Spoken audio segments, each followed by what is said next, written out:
सद्गुरु, social media से दूसरा सवाल।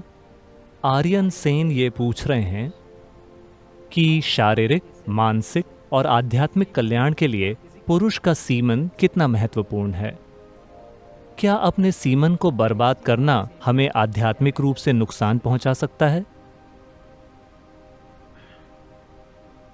देखिए, आप जानते हैं कि आपकी शारीरिक मौजूदगी का आधार सीमन या वीर्य है। आप चाहे पुरुष हो या महिला, आपके शरीर को बनाने के लिए जिम्मेदार सामग्रियों का 50% ये है ना?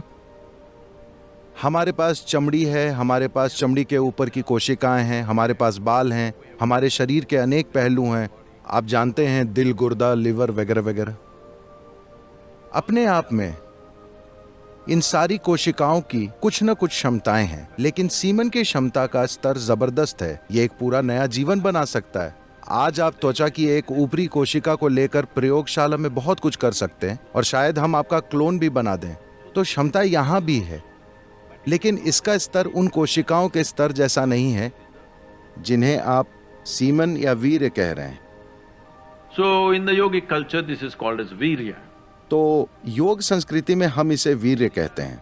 वीर्य को हम वज्र भी कहते हैं, जिसका अर्थ है स्थिरता या हीरा, जो सबसे कठोर चीज है। तो मानव शरीर में वीर्य को वज्र की तरह समझा जाता है, जिसका अर्थ है कि अगर आप इसका उपयोग करना जानते हो तो यह सबसे शक्तिशाली चीजों में से एक है। तो इसका उपयोग करने का मतलब यह है कि आप इसका उपयोग बच्चे पैदा करने के लिए कर सकते हैं। ये एक तरीका है। खैर, ये सवाल इसलिए आया क्योंकि आप इसका उपयोग हॉस्टल की चादर को बर्बाद करने में कर रहे हैं। ठीक है? अगर आप इसका इस तरह से उपयोग कर रहे हैं तो आप मजबूर हैं, आप जो कर रहे हैं वो कर रहे हैं।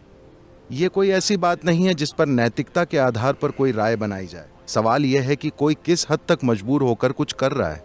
लेकिन क्या इस शरीर की किसी भी चीज को एक दूसरे स्तर पर काम करने के लिए रूपांतरित किया जा सकता है? बिल्कुल। केवल सीमन ही नहीं, इस शरीर की हर चीज को रूपांतरित किया जा सकता है। देखिए, मान लीजिए अगर मैं आप सभी को सूप बनाने की सामग्री दूं, आप सभी को एक जैसी सामग्री दूं, तो क्या आपको विश्वास है कि आप सभी लोग एक जैसा सूप बनाएंगे? नहीं, आप 500 प्रकार के सूप बनाएंगे। हालांकि सामग्री एक ही है। यही हम सबके साथ इस समय हो रहा है। हम सभी बुनियादी रूप से एक ही सामग्री से बने हैं, लेकिन देखिए कि हम एक दूसरे से कितने अलग हैं, क्योंकि सूप अलग है। तो अगर मैं आपको सूप बनाने की सामग्री दूं तो आप या तो अच्छा सूप बनाएंगे या बेकार सूप बनाएंगे।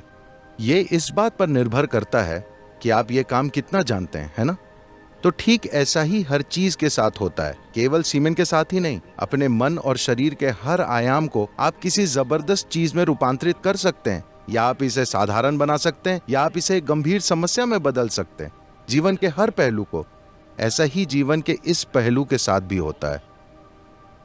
यही ऊर्जा, देखिए, लोग शाब्दिक अर्थ लेते हैं, लेकिन अगर आप किसी विशेष चीज जैसे त्वचा के ऊपर की कोशिका को पैदा करना चाहते हैं तो शरीर इस पर ऊर्जा खर्च करेगा। पर अगर आप सीमेन की एक कोशिका को पैदा करना चाहते हैं तो शरीर बहुत अलग स्तर की ऊर्जा खर्च करेगा। इसे वैज्ञानिक रूप से सिद्ध किया जा सकता है।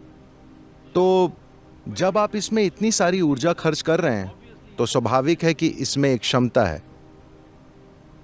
लेकिन क्या आप में उसे खोजने की काबिलियत है? क्या आप वो खोज करना जानते हैं? क्या ऐसा करने के लिए आपके पास साधना और मार्गदर्शन है? ये एक प्रश्न चिन्ह है।